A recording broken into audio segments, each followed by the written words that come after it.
friends. Today we will be studying on chapter 1 biological molecules, proteins, levels of protein structure. The learning outcomes for today's video will be differentiate the various levels of organization of protein structure, primary, and relate the functions of each structure to the organization of proteins. So the levels of protein structure, we have 4 levels of protein structure: primary structure, secondary structure, tertiary structure, and quaternary structure. So an easy way to understand the complexity of each level is, we will just for your understanding, we will represent primary structure as the alphabets, right? So alphabets, it has a letter A, B, C, D in a particular order, right? So it consists of a single letter. So likewise, for the primary structure, the amino acids will be in a particular sequence, right? So in the secondary structure, the folding and also coiling of the amino acids occurs, right? So it's considered as the words. For example, the word N is formed from the alphabet A, N, and T, right? So the complexity increases as the protein levels, also as the protein levels increases. So for primary structure is alphabets, for secondary structure now it become words, and then now for tertiary structure what happens is the words combined will form a sentence, right? So now a combination of primary structure and secondary structure now forms a tertiary structure. So this tertiary structure we call it as a subunit. Alright. So now if we can see, the complexity of the tertiary structure is represented with sentences, which means dog is a man's best friend. This is one sentence or one subunit. So the next level will be quaternary structure. Now the complexity is now it's in the form of paragraphs. So here is one subunit, another subunit. So there are 4 subunits in the quaternary structure, a combination of all primary structure, secondary structure, tertiary structure to quaternary structure. So now this is called as one paragraph, another paragraph, third paragraph, fourth paragraph. So this is just an introduction of the 4 levels of the protein structure and overall introduction for the protein structure levels. So now we will be studying about the primary structure. So how to know whether the protein is in this primary structure or the first level? So we have to consider that the primary structure will have a sequence of amino acids. The sequence of amino acids will be in a linear form. Alright, will be in a linear form. So linear means what? It will be in a straight form. Sequence means what? Sequence means it will be arranged in a particular order.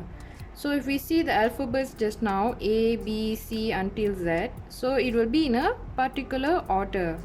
Alright, so the amino acids will be linked by the peptide bonds, and we will also see that there will be a number of amino acids, a number of chains, and also the position of disulfide bonds. All this is considered the primary structure of protein.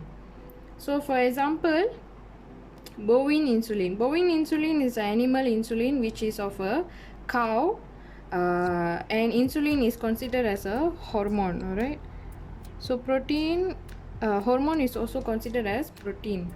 So if we see the bovine insulin, we can see that there is a 2 chains, right? Chain A and chain B.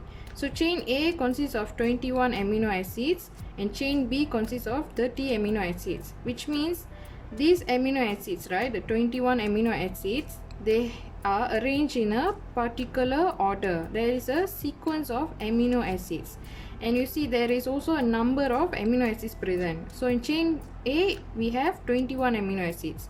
For chain B we have 30 amino acids. Alright. So there are number of amino acids and number of chains present, and also the position of the disulfide bonds also important. So disulfide bonds are formed from the cysteine to another cysteine amino acid. So there will be a disulfide bond. Why there is a disulfide bond present in cysteine only? Because cysteine has SH group. The side group has SH group. So the two chains, we can call the chain as polypeptide chains also, right? Chain, we can also call it as polypeptide chain. So the polypeptide chain, the two chains are linked by the disulfide bond, right? So you see the chain B, the cysteine in chain B is linked to the chain A, cysteine of the chain A, and also here. So this is considered the primary structure of the insulin, the protein insulin. So the primary structure of each protein will be different and unique. For example, antibodies, hormones, enzymes, transport protein are all different type of protein, and each of the primary structure of antibodies, hormones, enzymes will be in a unique form. Alright, why is it in a unique form? Because protein is synthesized in our nucleus, right? Particularly in our DNA, is controlled by the gene. So what is gene? Gene is a part of the DNA. So we know that the protein synthesis occurs from when the part of the DNA it's copied, the message it's copied to RNA, right? So once the message is copied to RNA, it will be mRNA, messenger RNA. So a part of the DNA is called as gene, right? So once the mRNA is read by the ribosome, a particular amino acids will be formed, right? The ribosome will read the codons. Codons means it will read the 3 bases, right? So this is codon 1, codon 2. So the ribosome will start reading. This is called as translation. So the ribosome will read the mRNA and a particular amino acid will be formed. Alright. So the primary structure of each protein will determine the function of the protein. So the primary structure will determine the function of protein, and this primary structure will control the other higher levels of protein, which means the primary structure that is formed in level 1, right? So primary structure of the protein that is produced in the level 1 will be carried forward to the next level, to the higher levels. For example, primary structure to secondary structure, and then tertiary structure, and then quaternary structure. And also this primary structure will determine the shape of the protein molecule. So there is two things that you need to remember. One is the primary structure determines the function of the protein, and also it determines the shape of the protein.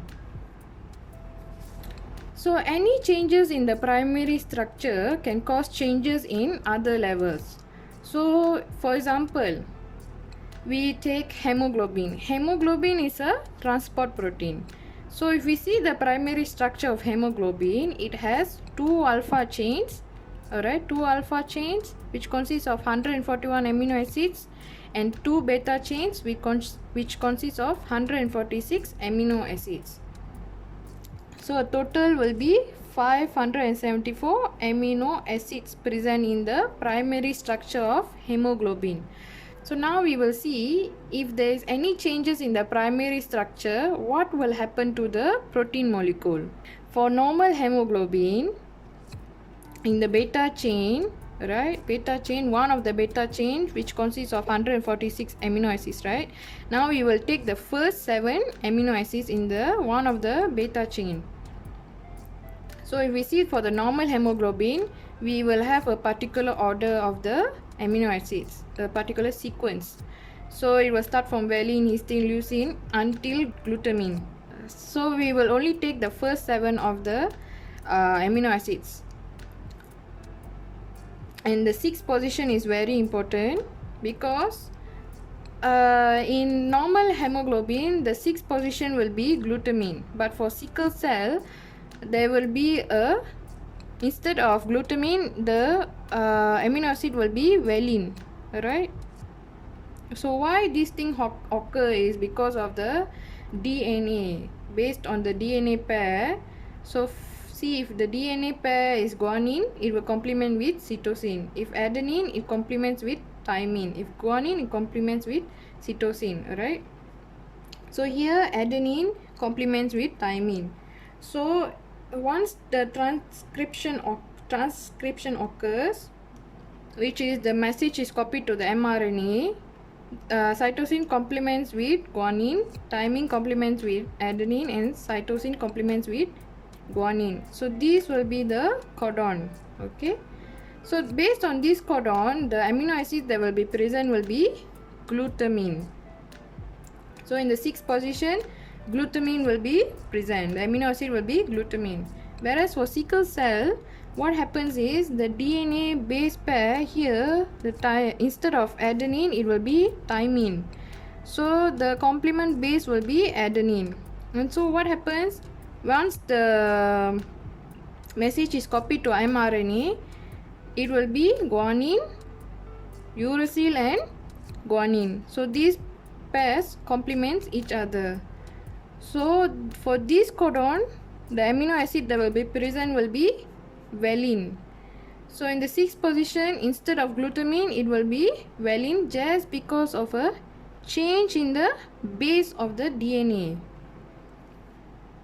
So what happens is, glutamine, we know that the amino acid is in a polar group. The R group is polar.